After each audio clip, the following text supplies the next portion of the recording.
तो आज की कहानी है माँ जैसी सास। हर बहू सोचती है काश मेरी सास भी माँ जैसी होती, लेकिन इस बहू को सच में माँ जैसी सास मिली थी, जो खुद भूखी रहकर बहू को खिलाती थी, खुद रोकर भी बहू को हंसाती थी। और जब बहू की जिंदगी में सबसे बड़ा दर्द आया तो सास ने ऐसा साथ दिया कि पूरा गांव देखकर रो पड़ा। अरुणा जी बाजार से सब्जी खरीदकर घर जा रही थी। तभी अरुणा जी की मुलाकात रास्ते में उनकी जेठानी की बहू रुचि से हो गई।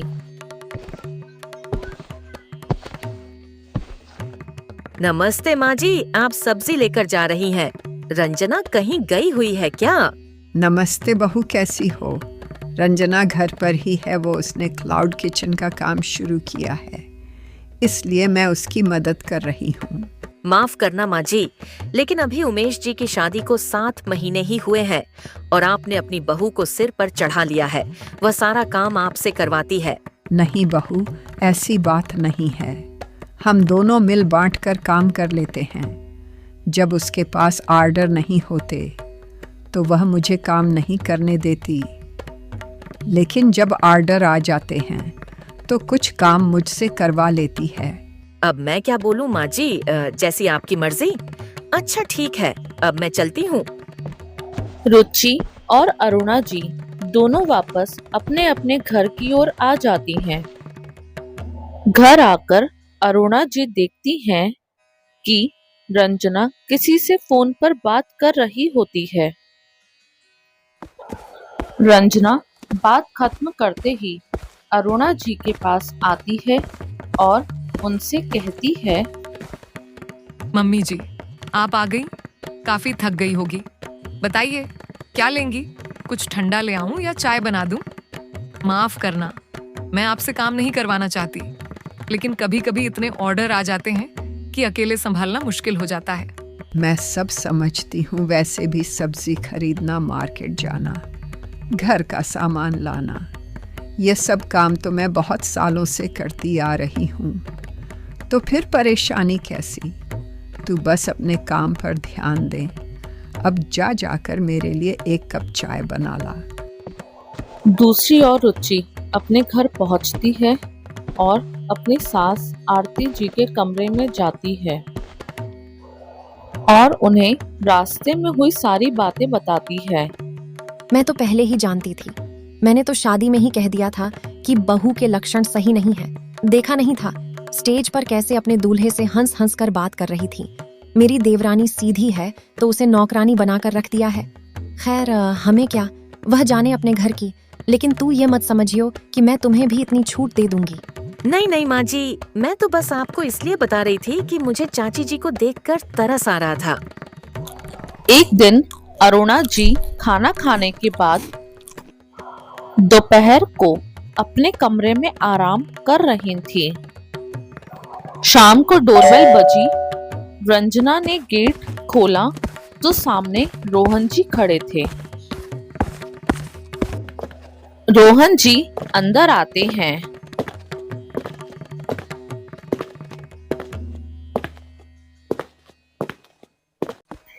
तभी अरुणा जी बाहर आती हैं और रोहन जी को देखकर बोलती हैं, आज आप बहुत जल्दी आ गए।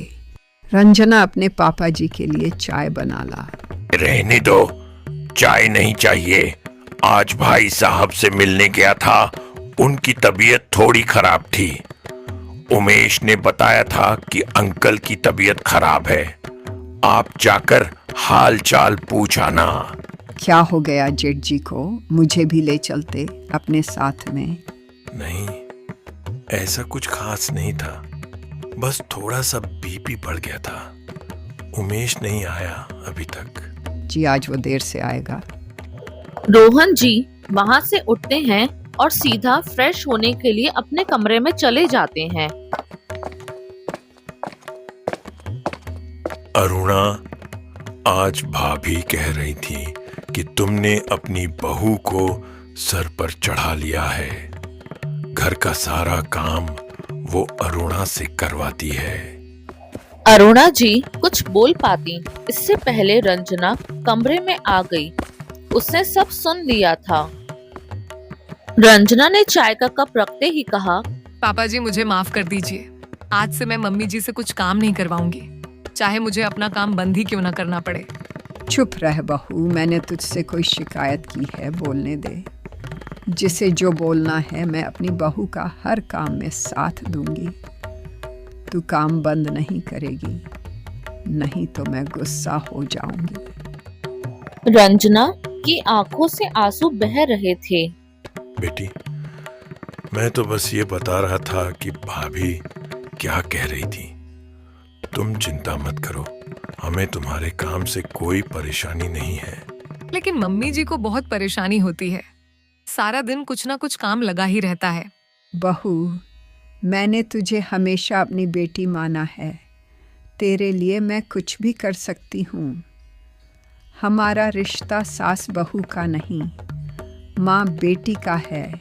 तू चिंता मत कर, जिसे जो बोलना है बोलने दे। तू बस अपने काम पर ध्यान लगा।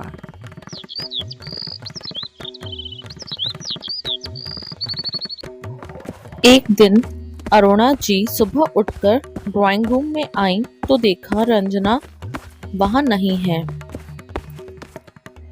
फिर वह रसोई में गईं तो देखा कि वहां भी नहीं है।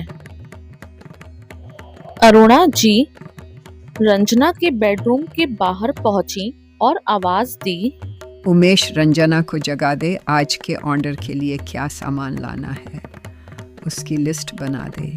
मम्मी, वो रंजना को बहुत तेज बुखार है। अरुणा जी ने अंदर जाकर देखा तो रंजना को बहुत तेज बुखार था। मम्मी जी, मैं बस अभी गोली खाकर आती हूँ। किचन में देखूं कि क्या सामान है क्या नहीं। नहीं, तू बस आराम कर, मैं अभी तुझे दवाई देती हूँ। आज तू कुछ काम नहीं करेगी। नहीं मम्मी जी, अगर ऑर्डर टाइम पर पूरे नहीं हुए तो रेटिंग गिर जाएगी। मैं बस अभी थोड़ी देर में आती हूँ। नहीं, ला अपना फोन दे, मैं देखती हूँ क्या भेजना है। फिर वो फटाफट किचन में गईं और सारे ऑर्डर एक के बाद एक पूरे करने लगीं। शाम तक सारा काम निबट गया। रात को अरुणा जी रंजना के कमरे में आती हैं। बहू, तुझे तो अभी भी बहुत तेज बुखार है। एक काम करती हूँ, मैं उमेश को बोल देती हूँ कि वह आज अपने पापा के पास सो जाएगा और मैं आज तेरे पास ही रुकूंगी। मम्मी जी, मैं ठीक हूँ, आप आराम से अपने कमरे में सो जाइए। यहाँ आपको नींद नहीं आएगी। चुप रह बस, तू आराम कर, बाकी हम पर छोड़ दे। अरुणा जी रात भर जागकर रंजना की देखभाल करती रहीं। सुबह तक रंजना बिल्कुल ठीक हो गई।